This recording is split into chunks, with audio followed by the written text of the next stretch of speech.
Hello दोस्तों, कैसे हैं आप सब लोग। ऊपर वाले की कृपा से सब अच्छे होंगे। दोस्तों प्लीज़ मुझे मोटिवेट करने के लिए मेरे चैनल को भी सब्सक्राइब ज़रूर कर दिया करिए।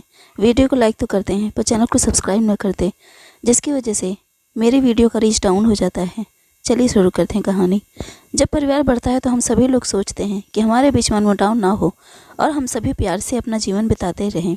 हमारा घर भी ऐसा ही था। मेरे सगे सास ससुर जी बहुत पहले ही इस दुनिया को छोड़कर चले गए थे, इसलिए चचेरे सास ससुर जी ने मेरे पति को बचपन से ही पाल पोस कर बड़ा किए और इतना प्यार दिए कि पता ही नहीं चला कि मेरे पति के सगे माँ बाप नहीं हैं।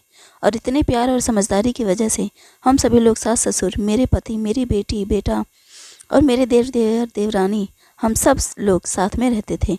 पर कभी भी हमारे बीच में कोई टकरार नहीं होती थी। कभी कुछ नासमझी हो भी जाती थी तो आपस में बात करके हम सुलझा लिया करते थे।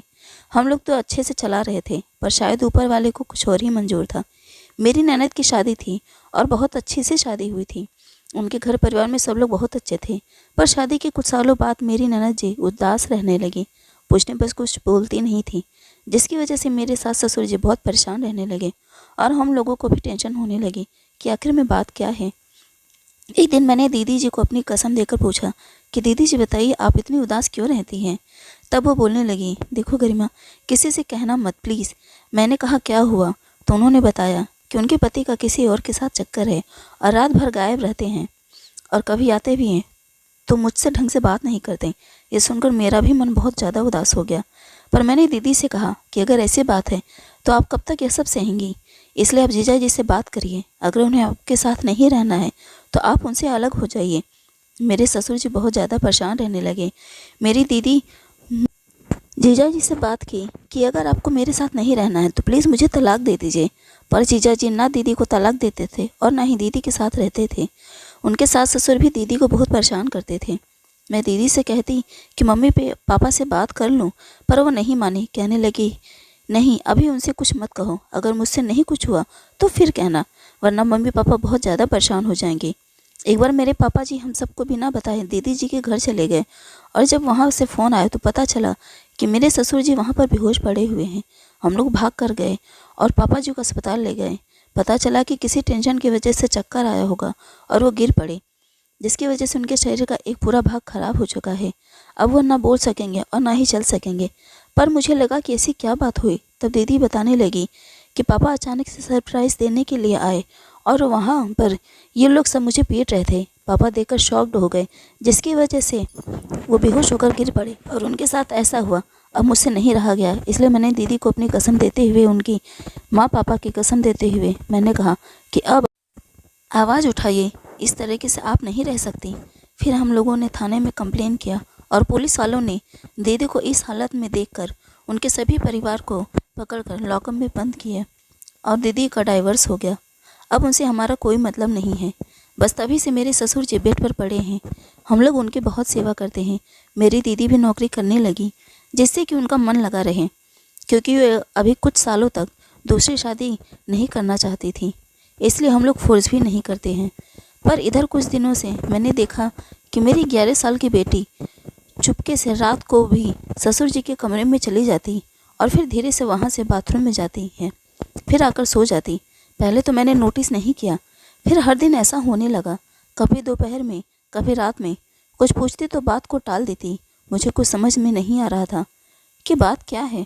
मैंने सोचा यह बात सासू माँ से कहूँ, फिर मैं कहती भी तो क्या कहती। मेरा दिमाग काम ही नहीं कर रहा था। फिर मैंने बेटी को बहुत प्यार से पूछा, पर वह कहती कुछ नहीं और कहकर भाग जाती। मैंने अपने ससुर जी से भी पूछने की कोशिश की कि पापा जी, रुचि इस कमरे में क्या करती है और ऐसा क्या होता है उसके साथ, पर वह ससुर जी क्या कहते मुझे कुछ समझ नहीं आता, क्योंकि लकवा की वजह से उनकी ज़ुबान साफ नहीं आती थी।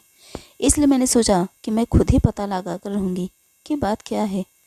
इसलिए एक दिन जब फिर वह स्कूल से भागते हुए आई और बैग लेकर सीधे ससुर जी के रूम में घुस गई और अंदर से गेट बंद कर लिया, तो मैं वहीं बाहर ही खड़ी हो गई।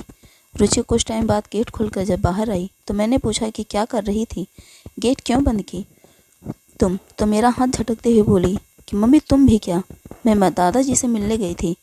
इसलिए उस दिन मैंने डिसाइड किया कि अब मुझे छुप कर देखना पड़ेगा, क्योंकि जब तक पूरी बात पता न चल जाए तब तक घर में किसी को से कह भी नहीं सकती थी। मुझे समझ नहीं आता था कि आखिर में ये सब क्या हुए। तब दूसरे दिन फिर जब उसके जाने का टाइम हुआ तो उसके कुछ देर पहले ही मैं ससुर जी के रूम में जाकर छिप गई। जब मेरी बेटी आई और अंदर से गेट बंद की तो मैं देख रही थी कि वो क्या करने वाली है।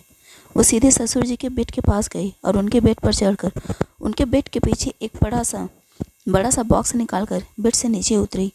और मैं चौंक गई क्योंकि वहाँ पर पहले से ही उसका एक दोस्त भी था। मैंने सोचा कि ये कमरे में कहाँ से आया और यह क्या हो रहा है। तब उन लोगों ने उस बैग को लेकर नीचे रखकर बैग को खोला तो उसमें एक चिड़िया थी। उसको बहुत चोटें आई थी और वह लड़का कुछ दवाइयाँ लेकर आया था। उसमें चिड़िया के 2-3 बच्चे भी थे। इन लोगों ने उस चिड़िया को बाहर निकाला, उसे पट्टी लगा के रखे थे। पट्टी खोलते ही उसे खून निकलने लगा जो कि इन लोगों के कपड़ों पर लग गया। उस चिड़िया को साफ किए, उसे पट्टी बांधे और दूध पिलाया, कुछ खिलाया और फिर उसे बॉक्स में बंद कर वहाँ रख दिए। फिर उसका दोस्त धीरे से खिड़की से बाहर निकल कर चला गया। तब मैं बाहर आई और मेरी बेटी मुझे देखकर मुझे चौंक गई। कही, मम्मी आप यहाँ? मैंने कहा, बेटी ये क्या कर रही हो? जब मैं पूछती कि तुम्हारे कपड़े में खून कहाँ से लगता है तो तुम क्या करती हो और तुम्हें क्या करती हो तो तुम कुछ क्यों बताती नहीं थी? तो बोली, मम्मी मैं क्यों बताऊँ आपको? याद है एक पप्पी को चोट लगी थी और जब मैं उसे घर लेकर आई थी तो दादी ने मुझे डांट कर घर से बाहर उस पप्पी को फिकवा दिया और बोले कि इस घर में कोई जानवर भी नहीं आएगा। माँ, मुझे जानवरों के बच्चों को दर्द में देखकर बहुत बुरा लगता है। उस दिन मैं स्कूल से आ रही थी और उस चिड़िया को बहुत चोट लगी थी। उसके पास 2-3 बच्चे भी थे। वो लोग चल नहीं पा रहे थे। मेरे दोस्त भी अपने घर पर नहीं ले जा सकता था, इसलिए मैं इन्हें अपने बैग में भरकर दादाजी के कमरे में लेकर आई क्योंकि दादाजी के कमरे में जल्दी कोई आता नहीं। मुझे पता था कि दादाजी के बेड के पीछे जल्दी कोई देखेगा नहीं, इसलिए मैंने एक जालीदार बॉक्स में इसे बंद करके रख दिया। मेरा दोस्त दवाइयाँ लेकर आता है और हम लोग इसका इलाज करते हैं। मुझे अपनी बेटी पर बहुत गर्व महसूस हुआ। उस पर बहुत प्यार आया और ख़ुद पर बहुत गुस्सा भी आया कि मैं क्या फालतू बात सोच रही थी।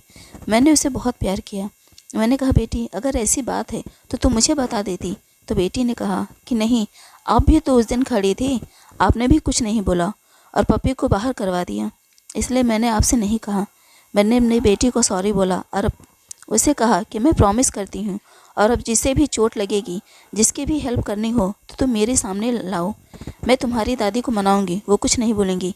मेरे दिमाग में चल रही अजीबोगरीब बातें निकलकर बाहर चली गई। मुझे अपने आप पर बहुत शर्म आ रही थी कि मैं क्या फालतू बातों को सोचा। मैं उस चिड़िया को लेकर डॉक्टर को दिखाया। डॉक्टर ने उसका अच्छे से इलाज किया और वह चिड़िया, उनके 3 बच्चे अब बहुत सुरक्षित हैं। मैंने मम्मी जी को मना लिया है।